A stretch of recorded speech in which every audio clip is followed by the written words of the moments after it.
9 goals in a single game. 4-0 before half-time. These are the top 10 highest scoring games in the history of the Euros. Inspired by Michel Platini and the roaring voices of home fans at the Stade de la Beaujoire in Nantes, France annihilated Belgium in the group stage of the 1984 Euros. Platini set the tone with his opener in the 4th minute, and before Belgium knew what hit them, Alain Giresse and Luis Fernandez added 2 more beauties, giving France a comfortable 3-0 lead by half-time. Desperate to stop the bleeding, Belgium threw on Ludo Koech and René Verheyen in the second half.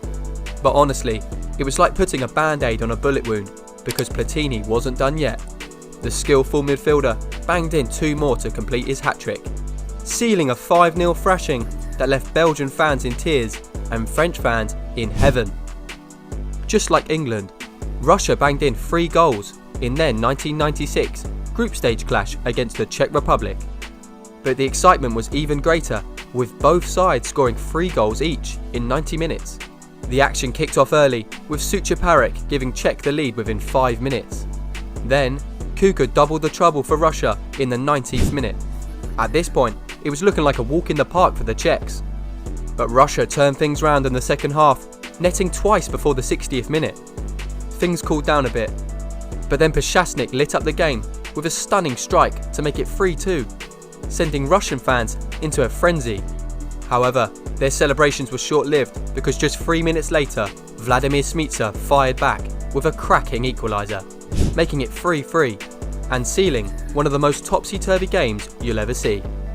Exactly 2 decades after that wild Russia vs Czech Republic game, Hungary and Portugal delivered the same 3-3 scoreline at the 2016 Euros. But this one was even more electrifying. The action kicked off in the 19th minute, with Zoltan Gira smashing a rocket to give Hungary the lead. Portugal fought back, with Cristiano Ronaldo and Luis Nani teaming up to level things just before half-time. The chaos continued in the second half, with Balas Dujac's deflected shot finding the net to give Hungary the lead again. But Ronaldo responded quickly to even the score. Remarkably, Dujac scored with another deflected shot in the 55th minute, making it 3-2. But yet again, Ronaldo stepped up to cancel out his strike, and both sides settled for a 3-3 scoreline. Back at the 2004 Euros, England were loaded with talent from defence to attack, and that star power proved to be the game changer when they faced a gritty Croatia in the group stage.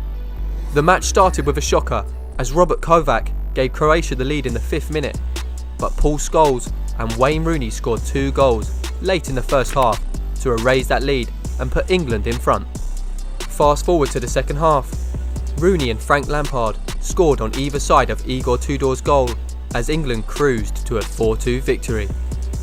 Spain and Yugoslavia produced a blockbuster at Euro 2000 with 6 yellow cards, 1 red card and a staggering 7 goals.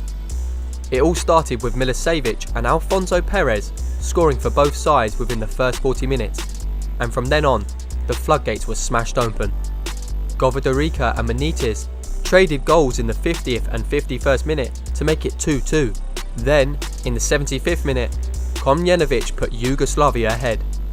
With the clock ticking down, the Spaniards pulled a surprise on their opponents with 2 rapid-fire goals in the 90th minute to snatch a 4-3 victory right at the death. Iceland were one of the revelations of the Euro 2016, but their dream run hit a brick wall when they met France in the quarter-finals. The French onslaught began early, with Olivier Giroud opening the scoring in the 12th minute. Any hopes of an Icelandic comeback were crushed as Paul Pogba, Dimitri Payet and Antoine Griezmann piled on 3 more goals before half-time. The match was essentially over, but the goals kept coming. Sigthorsson gave Iceland a glimmer of hope early on in the second half, only for Giroud to slam in his second, making it 5-1. Bjarnason managed to grab another for Iceland 6 minutes from time, closing out the game at 5-2. Just like France did to Iceland in 2016, the Netherlands gave Yugoslavia a footballing masterclass at Euro 2000. The Orange blitzed to a 3-0 lead in the first half, with Patrick Kluivert netting a brace and Dejan Govodarica scoring an own goal. Kluivert completed his hat-trick with a brilliant strike into the bottom corner in the 54th minute, before Mark Overmars bagged a brace of his own, making it 6-0.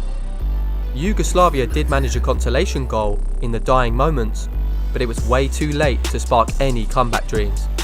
Next up, we've got the 8-goal thriller between Spain and Croatia in the quarter-finals of the 2020 European Championship. De La Furia Roja fell behind when Unai Simon fumbled a pass from Pedri, but Sarabia, Azpilicueta and Ferran Torres scored 3 unreplied goals to erase that error and put Spain on the path to a comfortable victory. Well, that's what we thought, till Mislav Orsic scored in the 85th minute to reduce the deficit, before Mario Pasalic's header in added time tied the game, forcing the game into the extra period. But as they did in the regulation time, Spain recovered nicely to win the game 5-3. The semi-final of the 1960s Euros between Yugoslavia and France was an exciting affair, with 9 goals within 90 minutes from both sides. Galic opened the score in the 11th minute with a fine shot to give Yugoslavia the lead. France turned things around, scoring 2 quick goals to lead going into half-time. Wisniewski added another goal for France early on in the second half, but Zanetic struck back almost instantaneously to make it 3-2. The ping-pong affair continued, with France scoring again through Hoot in the 62nd minute. However, Yugoslavia turned the corner in the last 15 minutes, scoring 3 goals to win the game 5-4.